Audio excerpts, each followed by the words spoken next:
Hello, and welcome to a cash game theme edition of the Big D podcast. Before I bring in the nice special guest, please subscribe, like, share the Spunky Spectrum Sports YouTube page. We're not hoping to make you money, but we have become well noticed. We've got plenty of content, not just on the website, but coming soon, and we're happy that you're here to see anything. Well, back for his weekly DFS segment is my buddy Charles Sears. Charles, are you relieved that week one's out of the way? Have you figured out a game plan for how you will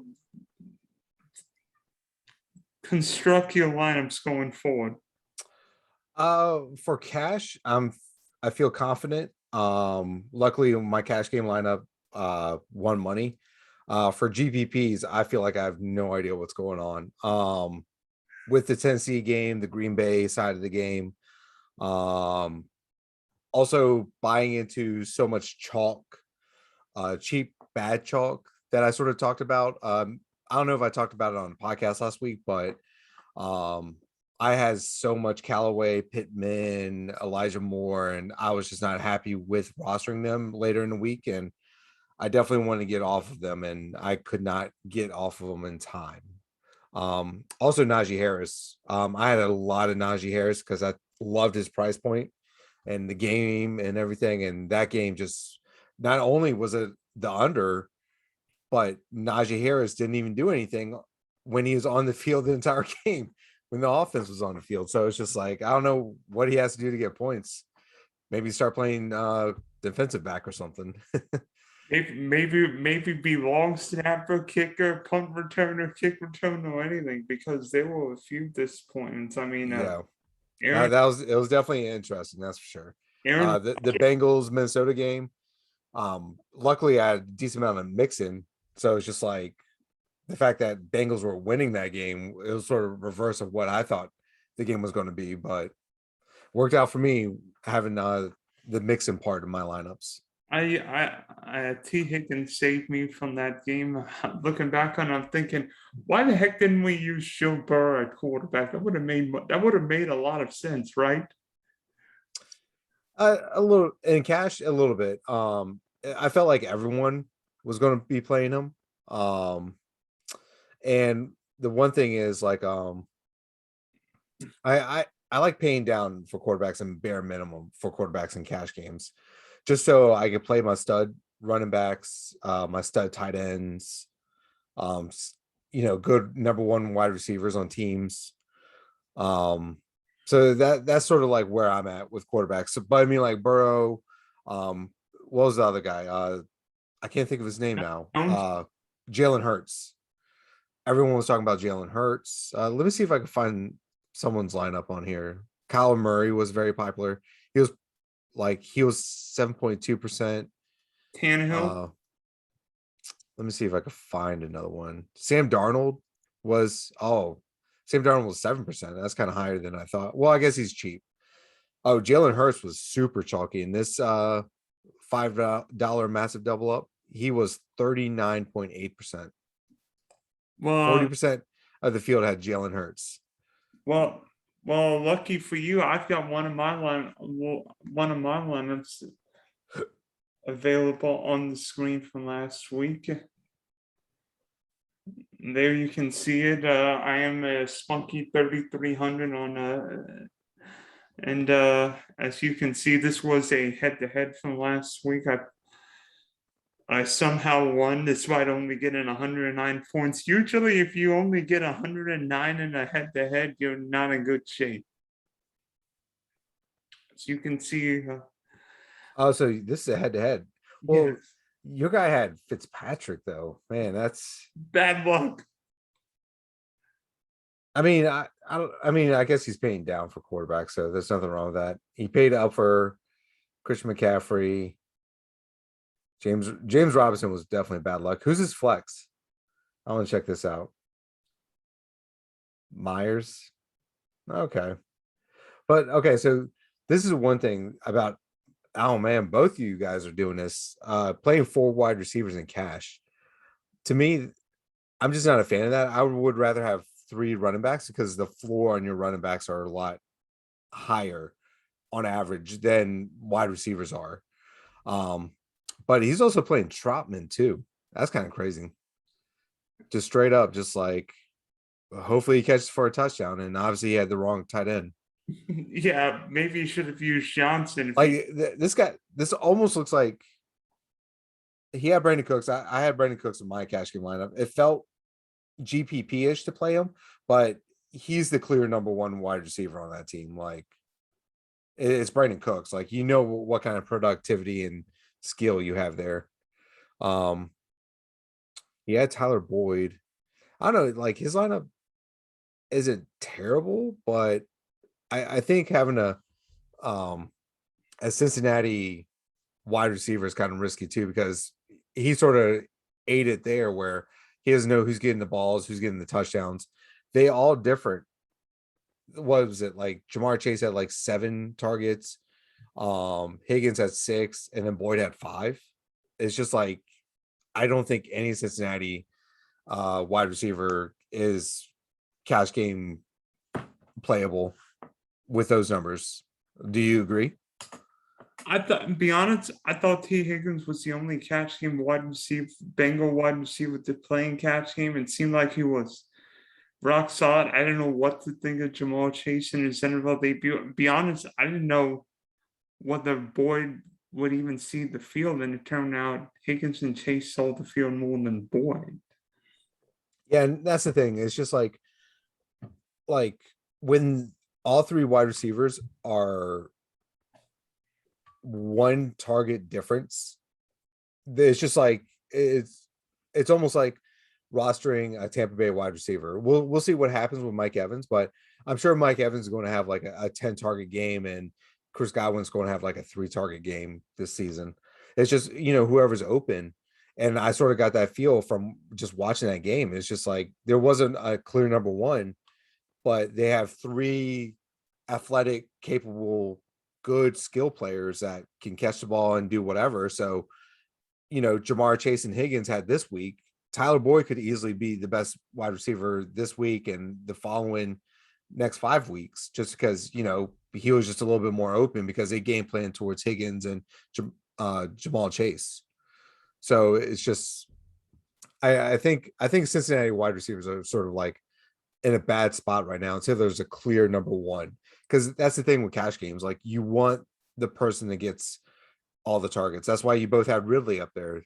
That's why he has Brandon Cooks up there, and you have Chenault Jr. up there, because how many targets did Chenault end up having? Chanel got 7. Chanel caught 7 balls for 50 yards. Problem Well, was, how many targets did he have? That's the thing. I don't know how many So Chanel. with 7 targets, like say like he missed 2 of them. Yeah, 9. 7 and 9 passes. Yeah, just having 9 targets, that right there, just boom, cash game play. I mean, So I mean, be honest, looking back on it, I don't regret using Chanel. I think Higgins was fine. I mean, if you asked me today and said, would I have used James Robinson against the Texans? Heck yeah, I would have. the big thing, Probably the best matchup he would see all year. like realistically, I would say Callaway and maybe Pitts were the bad ones in your lineup. Pitts maybe. Well, I say Pitts because you have Pitts and Ridley, and it's just like they're sort of like fighting for targets. They're not fighting for targets, but I mean they could have 15 between both of them every week. So it's like who's going to get them more targets? And I was thinking that Ridley was going to get more targets than Kyle Pitts, but everyone was all over Kyle Pitts. Like he had to have been one of the chalkier tight ends. I don't know if I could find one with him. I mean, be honest, usually I pay down a tight end in catch games, so let's just like He was 66%. Oh boy. Yeah. He won't be 66% this week. No, but he's priced up this week, so he's definitely. But like I would say, like the biggest flaw in your lineup, like with that many people playing Callaway, like it felt good not playing him in my cash lineup, but it couldn't have been too wrong, if that makes sense.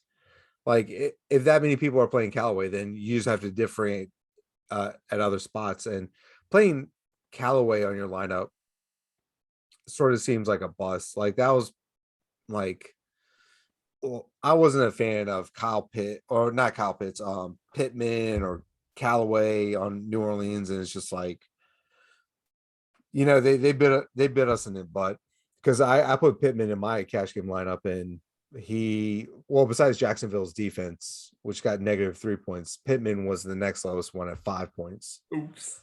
Yeah. But with my cash game lineup, I ended up paying up for Kelsey. Do you want me to show it?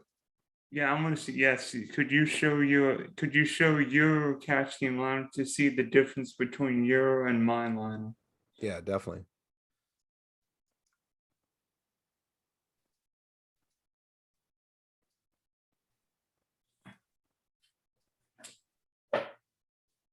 Yeah, thank goodness for Colin Murray last week. Otherwise, I would have been in a world of hurt. Oh yeah, definitely. Let's see. Share screen. I cannot share my screen right now. Hold on.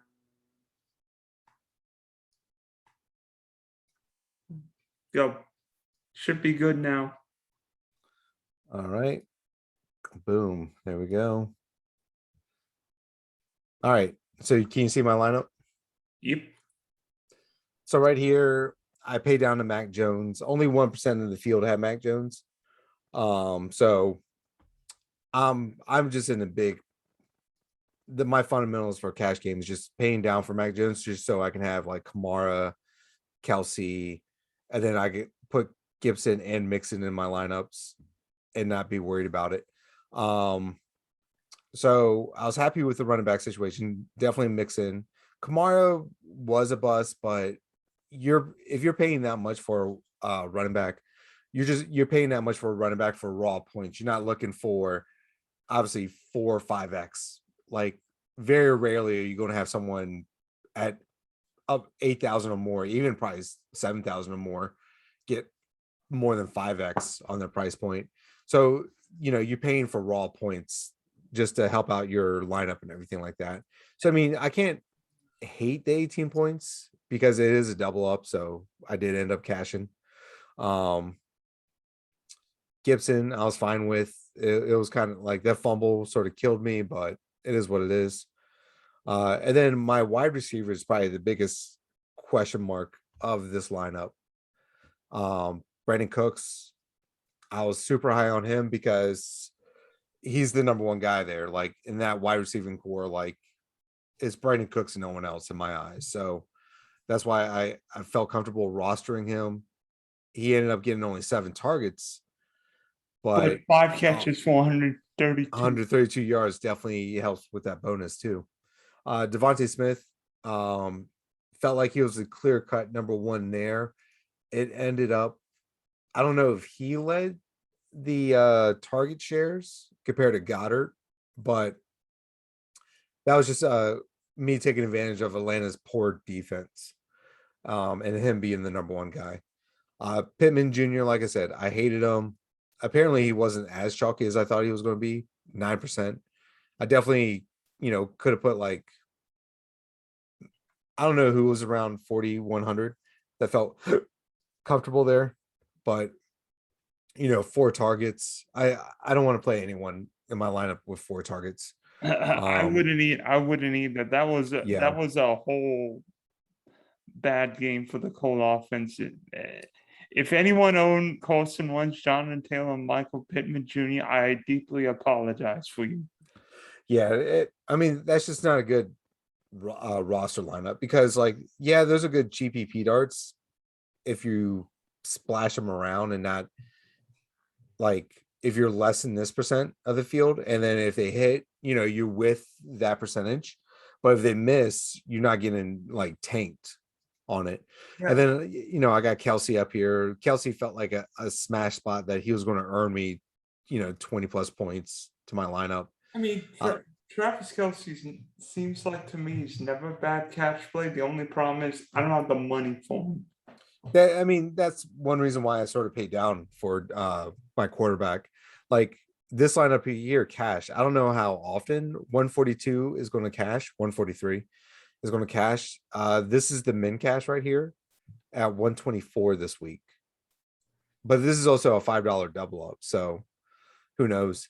Ignore this one. This is like a random lineup that I made because I tried to put Adams, Kamara, and Kelsey in the same lineup, and I completely forgot to change this one.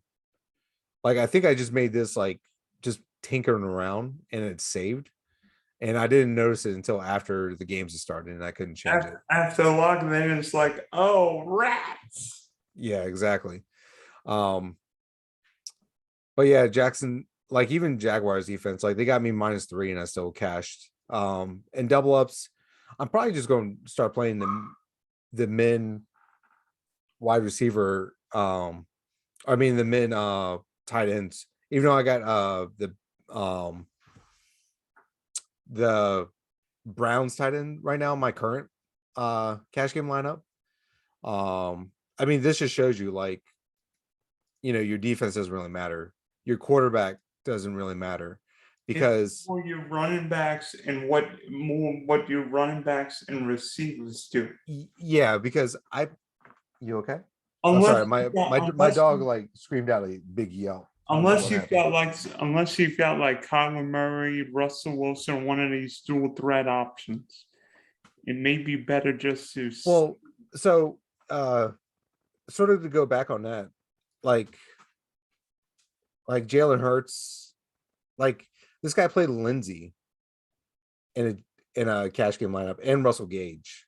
Like this lineup is just like, and Deebo Samuel, like Corey Davis was a fine play. Corey Davis was the clear number one in New York. But like if Deebo Samuel and like Terry McLaurin, I think Scary Terry was just a bad beat all around. With Fitzpatrick going down, it just wasn't a good look for Scary Terry fans or owners. Or any Washington football team skill position players. Yeah. But like look at this lineup. Like this lineup is a very GPP lineup. Like, you got Russell Gage here, Deebo Samuels, like you didn't know that he was the number one guy. Like a lot of people were talking about Brandon Ayuk as being the number one guy there. We knew Brandon Ayuk and Sarah were in deep doo-doo. Yeah, like this lineup right here, like this one. That lineup looks more like what I would expect in a cash game because wow, Marvin Jones 51%. I missed that. I should have used all Marvin Jones. I didn't think he was going to be 51%. But to be fair, like Marvin Jones got his value at the very end of the game when he scored that touchdown. Hey, you know what? I mean, even if you take away that touchdown, 5 catches for 77 yards would have worked just fine at 3,600. No.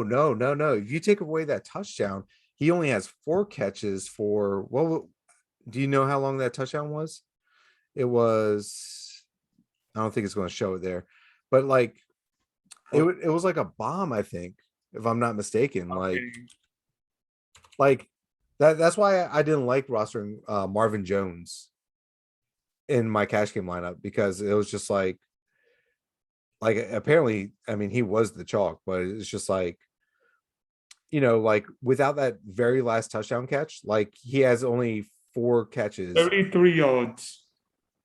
Oh, so it was his longest one too. So he would have 4 catches for 44 yards. So that would have been 8 points. 8 yeah. Points. So it's just like, like you sort of got rewarded there. Hey, it doesn't matter how you get the points, just get the points. Yeah. At the end of the day, it's just points. But like realistically, even if we take that touchdown away, he had 8 targets at 3,600. What do you think? Like at the end of the day, that's a smash play. Like you play that all day. How many targets did Cheetah get? Did who? Did Cheetah get? 15. 15. Jesus. Is he ever a bad? Is he ever? I mean, he's more a GPP play, but is she ever a bad play in DFS? No, I don't think so. Hill and Kelsey are in Mahomes. I think those could be. You can easily just put them in your lineup and just be fine with it. Like this one right here. Like, let's see what the highest one is. 197. Hurts, Chubb. Chubb was only okay. His price tag was kind of high, but he definitely produced Mixon. That seems more like I know Nick Chubb may not have seemed like a catch play, but that seems more like a catch lineup. I mean, Hurts, Chubb. Well, the problem with this lineup that's against what I was taught as a when cash games were taught to me, it's just you're playing 4 wide receivers. And it's just like the floor on 4 wide receivers compared to 3 running backs and 3 wide receivers, your natural floor is a lot higher with 3 running backs, 3 wide receivers. So that's why I'm stuck in that. I got to play 3 running backs because they could easily just get you a couple points. But then this guy also played Conklin. This is just a wild lineup. He's not stacking anyone. So I mean, imagine if he played that lineup in a millionaire. That's crazy. He's got Landry and Chubb up here. Well, Landry might have been a good cash game play because Odell was super questionable before game time. T. Higgins, Tyreek, and then your Bronco defense. I mean, I don't want to say that this lineup got lucky to score this many points. I mean, it's a double up, and he only scored 54 points more than me. But I mean, in cash games, like you're just looking to get above the cut line. You want to be better than like the 45% of the or 55% of the field. It's almost like making the weekend in golf. You want to make the cut. Yeah, exactly. Like you don't need to like blow it out and get 197 points. You just need to be above the cut line. Now, that doesn't mean like your top cash game lineups or your cash game lineups, can't go off because essentially you're putting in the people like Hawkinson, like 10 targets. Like everyone knew, or at least I knew. I felt like I knew that Hawkinson was going to go off, and I played a lot of him in GPP because of his price tag too. Like everyone was, well, I guess only 12% played T. Higgins. Debo Samuel, like this is amazing that like this many people played Debo. And he wasn't even the number one. Like I thought Brandon Ayuk and George Kittle was supposed to be high on the depth chart, and then all of a sudden Debo Samuel turned into Jerry Rice. Yeah. Which is just a crazy thing because the way the game script was, you're like, all right, San Francisco's going to go up and they're going to start running the ball. And then Mustard got injured. So it's just like, all right, we're just going to keep throwing the ball. And then the crazy thing is when Detroit almost came back and won, or at least tied, I should say, when they almost tied the game. All right, let's Well, now we go from week 1 to week 2 cash game lineups, and let me see, and we've got so many lineups here. I can't find one. Let me see. Oh, I got one here. So how many cash game lineups do you like playing every week? It varies. It varies, but I've got a lineup you will like here. So on the lineup question, this is follow up. What is what do you call it? How many cash game lineups do you make in 1 week? For 1 week in general? I usually make a few, but I usually play them in like different contests. I make like one, but this week I think I want to make 3. Okay. So I'm in the house of well, I guess not the house, but my logic is you just make one cash game lineup and you just go with it because it's like the best combination that you can think of that works out. But it's also, I also do that because I'm also in the I pay down for quarterbacks. So usually there's only like 1 to 2 quarterbacks down there that I want to roster anyways. Either the min price quarterback that's going to give me 15 points, 20 points, or 15 points, 15, 17 points. That's all I'm looking for when I pay down a quarterback. But then it's just like if I make different lineups, I've noticed that a lot of them are very similar. They just have like 1 to 2 things different about them. And it's just like, why make several different lineups when I feel a lot better paying down a quarterback, and then I can find my plays that way. Like, I feel like when you pay up in quarterback, you got to find some punt plays like under 4K that are too questionable for my liking in cash games. So that's the main reason why I sort of paid down at quarterback, because I want to make the least amount of punt plays under 4,000K as possible in my lineup. So as you can see with my lineup, I've got Russell Wilson quarterback, Nick Chubb, David Montgomery, Alvin Kamara as my backs, Cooper Kupp, KJ Hamler, Cedric Wilson's my wideouts, Noah Fant's my tight end, and Charger defense. Yeah, go for it. And I am following your philosophy of 3 running backs. So the only thing that I do not like about your lineup, I know what you're going to say, that I'm playing 2 cheap wide receivers. Well, no. Maybe because I don't know what the deal with Wilson is yet. I would just rather, I think Gallup and Cooper are going to be the better cash game plays than like the backup. Because like even Blake Jarwin could see an uptick on his targets because he's got chemistry there with Dak Prescott in previous seasons. If Jarwin's still on the team, I don't even know if Jarwin's on the team. Yeah, he is. Okay. So like that wasn't even the point, but I mean, like, that's questionable. But you're playing 2 Denver receivers. Now, Hamler may get an uptick just naturally because of Jerry Jeudy's just missing from the lineup. But Cortland Sutton is there. Tim Patrick gets a lot of red zone targets. Hamler missed that wide open bomb. And if you take out that wide open bomb that he missed, he was only targeted 3 times. His uptick with Jeudy out, I'm saying uptick a lot, like that must be my phrase of the day or word of the day. But I don't see the number of targets going up that much to make Hamler a cash game play, because they're almost like Denver almost feels like a Cincinnati offense where they have plenty of young athletic wide receivers that can catch the ball, and then go to Cortland Sutton, or they can go to Hamler, or they can go to Tim Patrick, or they can go to Noah Fant. I do like Noah Fant though in cash. So I would see if you can mix around Wilson and Hamler, see if you can get a little bit more solid of more targeted wide receivers. And could I play Dak? I mean, if you're going to play Dak, I mean, you're big on Herbert. Why not just play Herbert then? Because I know you like Herbert. True. And then that gives you 4,000. You're still leaving Hamler in there though.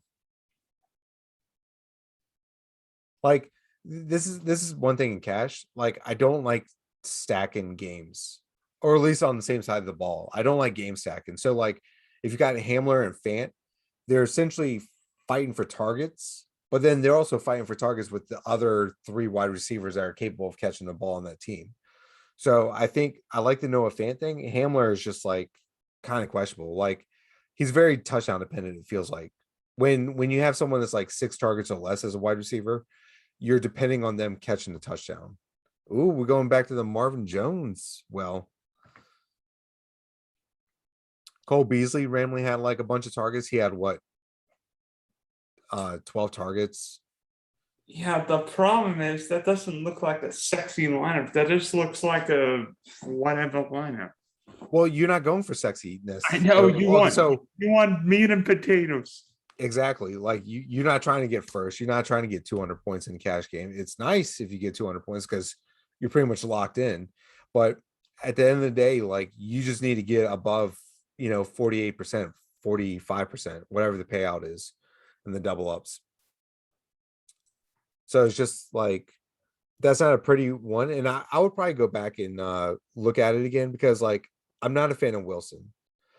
That feels like a Callaway Pittman dart I where it's just like if he goes I off, think the cool. Cowboys are going to throw the ball, and Wilson could be that in that Michael Gallup role.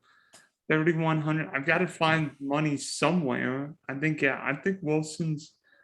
Is there no one else down there near that price point? Let me see. I don't think there's. I don't think Because there's. if you don't want to play Beasley, you don't have to play Beasley. So realistically, what's the definites in this lineup? Because you can even just pay down in defense. Just drop the Chargers defense. You saw my lineup. I cashed in the massive with a defense that got me -3 points. Like maybe not Houston, but I mean they are going to run the ball. But like let's look at the defenses. What defense down here could do something? Tennessee. Tennessee could randomly get like a sack or two, maybe an interception against Seattle. Seattle they look good. They weren't blowing down the doors or anything like that, but I mean they look good. That's an interesting lineup. And see, now you get Renfro. You're able to pay up for Renfro, and That might be. That's more of a. Yeah, I'd like a Helner run for this week, I especially think that Steelers. Who's Oakland playing again? Pittsburgh. Pittsburgh. So knowing your take on that game, that's kind of more Renfro is a GPP play because you think the Steelers are just going to stomp the Raiders, but Renfro got the targets. He got what 9 targets that game. That can easily just be a good winning lineup right there. Where you got Beasley. Beasley, is he going to see the same double-digit targets again? Probably not. But playing against Miami, Miami's defense looks okay against New England. There's a lot of talk about that defense being good. Buffalo's only a 3.5 point favorite. The line opened at 3, so that means the bookmakers think that the Bills are only 3-point favorites in the game. It doesn't matter what the line is now, unless something big happened. What about this lineup I just created? I got Mac, Kamara, Chubb, Cooper Kupp, Renfro, Chenault, Fant, Keenan Allen, Titans D. The fourth wide receiver is the only thing that I don't like. You're gonna kill me with the fourth wide receiver. I mean that's just against like cash game 101 when I was taught. Like it's I think it's somewhat bad to be for me being so close-minded because like I can't open that thought process that I have because I also pay down a quarterback. So like, Mac Jones, Teddy Bridgewater is like $100 cheaper than Mac Jones. So I just, I'll click Teddy Bridgewater's name up there and he's probably going to get me, against a bad Jacksonville team, 15 points. I'm just saying the Jets aren't exactly Ward. No, and there's nothing wrong. Mac Jones was the first quarterback in my first lineup that I made this week. And then when I saw Bridgewater was a little bit cheaper, it's like, all right, let me see if I can save some money and move things around and maybe upgrade a wide receiver or something like that. How many targets did Keenan Allen have? Because I know that game was kind of like weird because with Fitzpatrick not being on the field. 13, yeah. Keenan Allen's never a bad cash play if you ask me. He's always so consistent. Yeah, I mean, I can't say that I hate your lineup. Just looking at it, I can't say that I do not like it.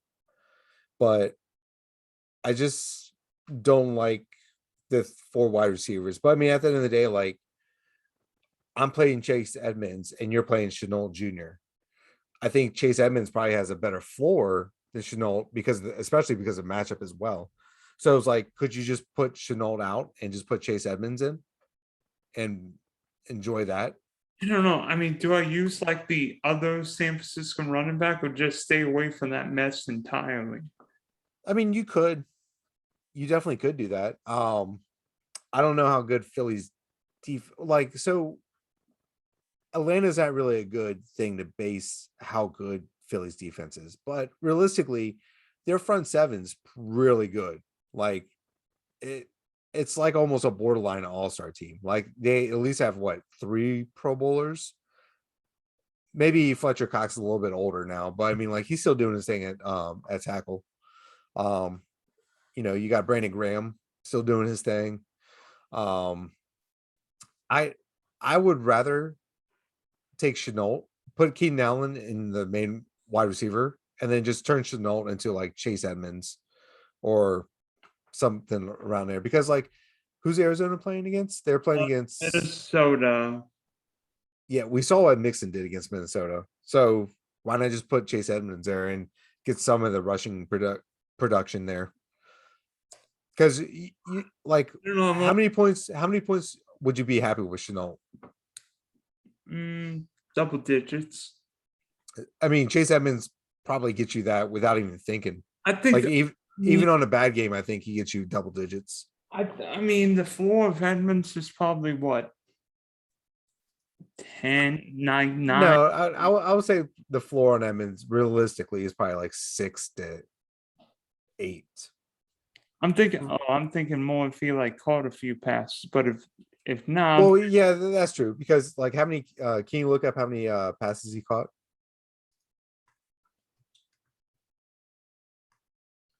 No, not T Edmonds. wrong one. Goober. Wait. Sorry, I put the U instead of the O. So caught all 4 of his And he got 4 targets. So that right there, like we'll just say on average he catches like 2.5 passes. So we'll just say 2. Like he catches 2 for like 15 yards. That's 3.5 points. And then if he got 40 yards and then if he got 50, yeah. So I mean, like his floor is realistically like 8, 9. I would say around there. Like looking at one of the sites, it says his floor is 3.9. Oh gosh. What I is mean, those are just projections, realistically. Like this gets Chenault's floor. These are projections now. Let's keep that in mind. These aren't stone or anything like that. What is it says his floor is 5.6. So seeing Chase Edmonds' floor being under 4 points, I don't think that's right. I think whoever wrote these the floor projections is definitely wrong. They haven't seen our boss yet. What do you mean? Maybe we need to get Kyle on the projection, or maybe we need Kyle to write up some more projections. Like that's just crazy. Like how can his floor be that low when he's getting 4 targets? Like there's no way. Especially when Arizona's the favorite over a crappy Viking team. Yeah, like they're going to be like, if they're going to run the ball a little bit more often than they did against Tennessee, like Tennessee was a blowout game. So why wouldn't this game be more of a blowout game? Yeah, that floor seems definitely. That was more a Kyler Murray game. That was more Kyler Murray said. Kyler Murray, the DeAndre Hopkins, and Christian Kirk will win all the money. Yeah. So take a guess on who is the highest projected running back right now. Now, granted, these projections do change like every day. I will say that. Nick Chubb. No, Nick Chubb's not even top 10.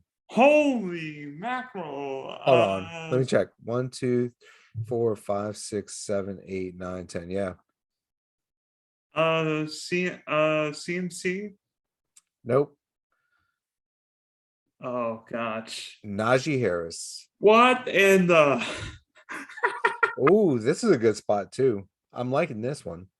Now, this could be a GPP plays, but I mean, like Najee is 6,300, and the fact that he saw 100% of the snaps, And that's he's the only reason why like people are all high on him. and he's the same price he was, and Najee's the same price he was last week. Like Justin Herbert, the same price he was in a fall better matchup. Like Najee Harris, same price and probably a better matchup when the Steelers could be running the ball more. I don't know if it's a better matchup with Los Angeles, like, I think it is a better matchup with Vegas. or I said Los Angeles, yeah, Vegas. Number 2 is Daryl Henderson Jr. Ooh, even I against the didn't. cold front. I'm liking that. I'm liking Henderson playing at Indianapolis. Like he's shown that he is producing there. Yeah, and did we even see Sony Michelle on Sunday night? Not much. No, but to be fair, that was like a pretty late was it It wasn't or Latavius Murray getting in what 3 hours notice and taking touches in the fourth quarter and overtime. mm-hmm. He got 16 rushes on 70 yards and a touchdown. He's got 1 target. 16 rushes. I mean, I guess if he's working with 16 rushes, you can't really fault him at the price point, like 5,700. Like I just think like Chase Edmonds at 4,900 is going to be the better floor play. You're going to use Chase Edmonds for the second straight week? More than likely. It's just his price. His price didn't really change. Like he was 4,600 last week. He's 4,900 this week. Like I'm able to play. Now, granted, my lineup's not really all that great because I am paying up for defense, but because of what happened last week where my defense got -3 points and I still paid up. I didn't even pay mid price for them for Jacksonville's defense. Like, I could change this, but let me share my screen of what I'm working with.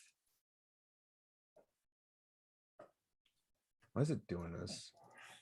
There we go. I think it just loves us. So this is what I'm working with right now. I got Bridgewater, which I guess Bridgewater is the same price as Mac Jones. I thought it was a little bit cheaper, but they're both 5,400. I guess I feel like Teddy Bridgewater's floor is a little bit higher than Mac Jones's in that game. But we'll see. Nick Chubb, I'm pretty high on him this week. I am high on Chubb and Montgomery too. Like Interesting with CeeDee Cleve- Lamb. Interesting with CeeDee Lamb. So with Gallup out, with Gallup in, he got 15 targets. Now, granted, they were trying to keep up with Tampa Bay, so they definitely threw the ball a lot more often. So this could be easily Ezekiel Elliott week, but I think CeeDee Lamb will still get like 7-8 targets. But I mean, with Gallup not in the lineup, he could easily get double-digit targets again. Running back with Cooper because 10 targets. He's the man. Stafford loves him. I'm going with DJ Chark. 12 targets. 12 targets, and they could be playing from behind, but it's a much tougher defense this weekend, though. And it definitely is, but like I feel like, so me being in a Denver homer, like I definitely don't like that spot because I know how good our secondary is, or at least how young our secondary is right now, and they're really fast, and I like it. But then I got Noah Fant and Chris Edmonds here, so Chase. Those like Noah Fant seems like a lock for me in cash. Like I don't think I can ever get talked off of that one. Who's the defense we were talking about? Seattle or no Titans? Dallas's defense. No, randomly. no, I don't think. I don't think the Chargers can put up that many points, man. What's the over under in that game? 53. 53 Oh no, it's 55 now. Jeez. The line started at -1. So that's one thing to remember. The line only moved. I am taking LA and the over in that game. I'm taking Cowboys, especially when I got the Cowboys at like. I got the better. Now, here's the thing. The Chargers might actually be the home team for this game. It will probably be a Cowboy game, Cowboy home crowd in Inglewood. No, it definitely could be. I took Dallas at plus 2.5, but I'm also getting positive juice at plus 102 on my bet. So I'm liking that. But okay, let's just put in Titans defense here. Now And then you've that got gives me Keenan 7K. Allen. Now you've got Keenan Yeah. Allen. Boom. Got Keenan Allen with CD Lamb. Super game stack.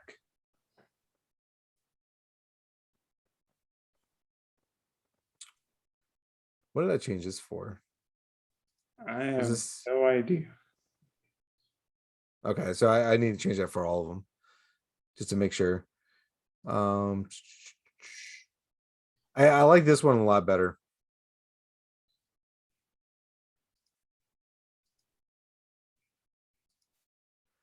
Like Teddy Bridgewater and Mac Jones are the same price, so like I'm fine with either one. So this would be the only case that I would maybe make two different cash game lineups, and I'll just put Teddy Bridgewater in half of my money lineups, and then Mac Jones in half of them. But that also seems like bad. If one of them does bad, then like it's almost like a break even. Then it's like, why am I even playing cash? If I do that, that's the one main reason why I like playing one cash lineup. Because if you win one of them, you're going to win all of them. Exactly. And if you lose one of them, you're going to lose all of them. Either you win big or you lose big. Like you can't like half win. You can't like push. No, and that's the thing. Like you can't half win, but the like what's actually the win rate on these contests? I think it depends. Let me look up the massive. I mean the massive $5 one. So 15. I think that'd be the 7 or 750. So 52.55 cash. Nope, I don't know why I opened Photoshop. Where's my calculator? It'd be like 47. And then how many people? I can't see how many are in this store. Oh no, it says positions paid 10,000 entries. Okay, here we go. 22,988. So 10,000 divided by 22,988. So 43% of the field, 43.5. So I have to be better than that many people in the field. So it's just like it's like making the weekend in golf. Yeah, pretty much like you said, like, you know, making the cut and everything. Like you're just trying to do something with your lineup where it's just like you're just trying to make an overall solid lineup. Like you're not trying to win a GPP. And that's the big thing that I think a lot of people will sort of lose sight on, or maybe in like the lower double ups, they don't realize like, you know, maybe I shouldn't be playing Deebo Samuel, or I shouldn't be playing like Callaway or Pittman, because those aren't really good like cash game plays at the end of the day. Like those are more like GPP darts. Like the more I thought about it, the more I definitely did not like Callaway and Pittman. And Pittman only 9% of the people in that double up played. But it's just like Callaway was like what, 60 something or along that line. Like he was high 50s or 40s. Like it's crazy. And it's like there was nothing out there that said like Callaway was going to be the number one. When like you look at Brandon Cooks and it's just like, you know, Brandon Cooks is going to be number one in Houston last week. Like you knew he was going to do something. Like he even though he only got little amount of targets, like he still put in 2 touchdowns because he's Brandon Cooks. Now, does that make that a good cash game play? Probably not, because it's more touchdown dependent. And on DraftKings, you're looking for the targets, because being a full point PPR, like just catching 9 of 9 targets, like you get so far ahead in your value right there, where like you only get 4 targets, you know, you need a touchdown with 4 targets to be good cash game. or to be good in cash game, not be a good cash game play.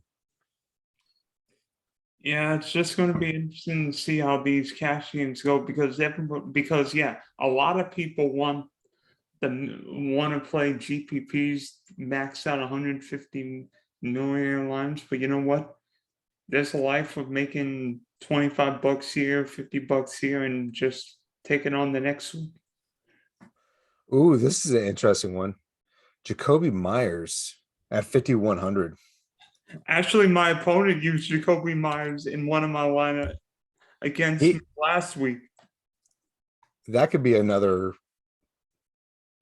punt play where Although I actually think Nelson Aguilar is the number one in New England, but that's just me.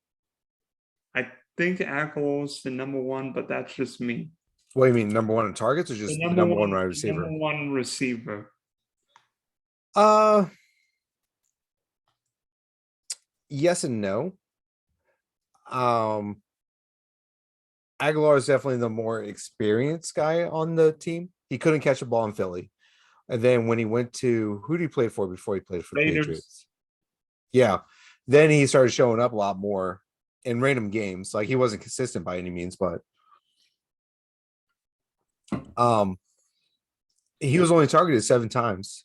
But Aguilar is a different wide receiver compared to Myers, I believe. I think Nelson's kind of smaller wide receiver, I don't know if he played a lot of slot, but I feel like he's the smaller wide receiver compared to Myers, if I'm not mistaken. Yeah, that's going to. Well, he's 6 foot, 6 feet. That's going to be an interesting. That's going to be an interesting one to look at this week. So, thanks for hopping on. Thanks for talking cash games with me, Charles, and hopefully we are bringing in the green this weekend. I know, right? It was definitely a bad weekend, but I'm looking to bounce back with restructuring what I'm playing with, and I'm going to do 2/3 of my bankroll on cash games this week, and then I'm going to do 1/3 of it on GPP. So I'm hoping that's going to help me be a little bit more producing, more winning weeks, even though they could be smaller wins. Anything green is a good green. Yeah. Like that's one saying in poker. I always say, like, well, if you're up 100 after playing all day, it sucks. But I mean, at the end of the day, it's better than losing $1,000.